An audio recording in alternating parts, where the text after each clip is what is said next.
जय Hind. Life times के digital platform पर आप सभी का स्वागत है और मैं हूं आपके साथ स्वाति आर्य।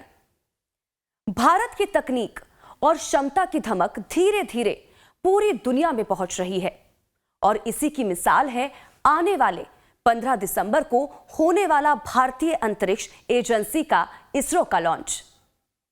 तो आज हम बात करेंगे इसरो की इस खास उपलब्धि और अमेरिकी सैटेलाइट ब्लूबर्ड के बारे में, जिसे जल्द ही अंतरिक्ष में लॉन्च किया जाएगा। तो देखिए, भारतीय अंतरिक्ष अनुसंधान केंद्र यानी कि इसरो के नाम जल्द ही एक नई उपलब्धि जुड़ने वाली है। ये ऐसी कामयाबी है जिसके बाद इस भारतीय संस्थान का नाम दुनिया के दिग्गजों में शामिल हो सकता है। 15 दिसंबर 2025 को भारत अमेरिका की एक सैटेलाइट को अंतरिक्ष में रवाना करने में मदद करेगा। भारतीय रॉकेट इस अमेरिकी सैटेलाइट को अंतरिक्ष में लेकर जाएगा। दरअसल इसरो 15 दिसंबर को श्रीहरिकोटा के सतीश धवन स्पेस सेंटर से 6.5 टन वजन वाला अमेरिकी सैटेलाइट ब्लूबर्ड 6 लॉन्च करेगा। इसे इसरो के सैटेलाइट लॉन्च व्हीकल मार्क 3 यानी कि LVM-3 heavy lift launch vehicle से लो अर्थ ऑर्बिट यानी कि LEO में भेजा जाएगा। यह इसरो के लिए एक ऐतिहासिक कमर्शियल मिशन होगा। LVM-3 को इसरो का बाहुबली रॉकेट भी कहा जाता है।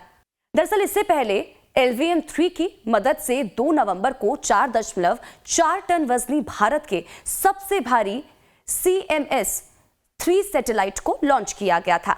अमेरिकी सैटेलाइट ब्लूबर्ड 6 को space based cellular broadband network बना रही टेक्सास की company AST space mobile inc ने डेवलप किया है। दरअसल ब्लूबर्ड 6 को 19 अक्टूबर को अमेरिका से भारत भेजा गया था और इसके बाद इसे लॉन्च की तैयारियों के लिए श्रीहरिकोटा ले जाया गया, जिसमें फाइनल इंस्पेक्शन, इसके अलावा फ्यूलिंग और LVM-3 लॉन्चर के साथ इंटीग्रेशन शामिल था।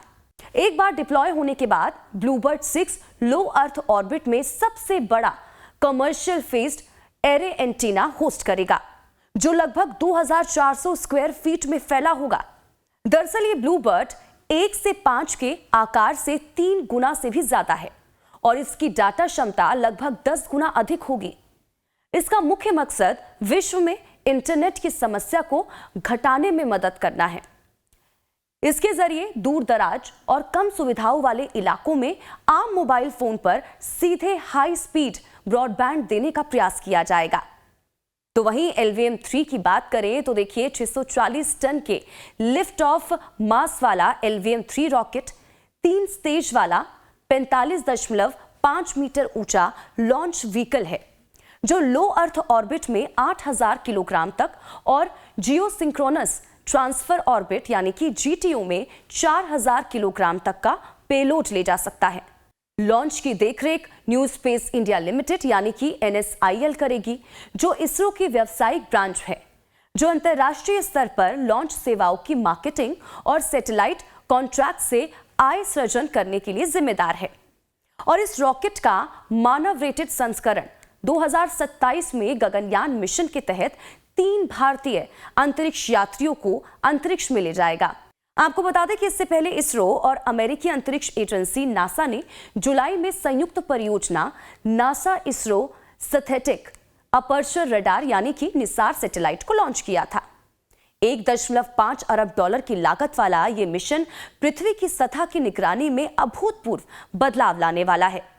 निसार हर 12 दिनों पर पूरी पृथ्वी की जमीन और बर्फीली सतह को स्कैन करेगा। ये 1 सेंटीमीटर स्तर तक की सटीक फोटो खींचने और प्रसारित करने में सक्षम है। इसमें नासा की तरफ से तैयार L बैंड और इसरो द्वारा विकसित S बैंड रडार लगाया गया है, जिन्हें विश्व में सबसे उन्नत माना जा रहा है। दरअसल ये तकनीक प्राकृतिक आपदाओं जैसे कि भूकंप, सुनामी, ज्वालामुखी विस्फोट, इसके अलावा भूस्खलन और बाढ़ की रियल टाइम निगरानी में मदद करेगा। और इसी के साथ ही लाइफ टाइम्स की हमारी इस खास पेशकश में फिलहाल इतना ही। अगली बार फिर हाजिर होंगे एक और नए टॉपिक के साथ। नमस्कार।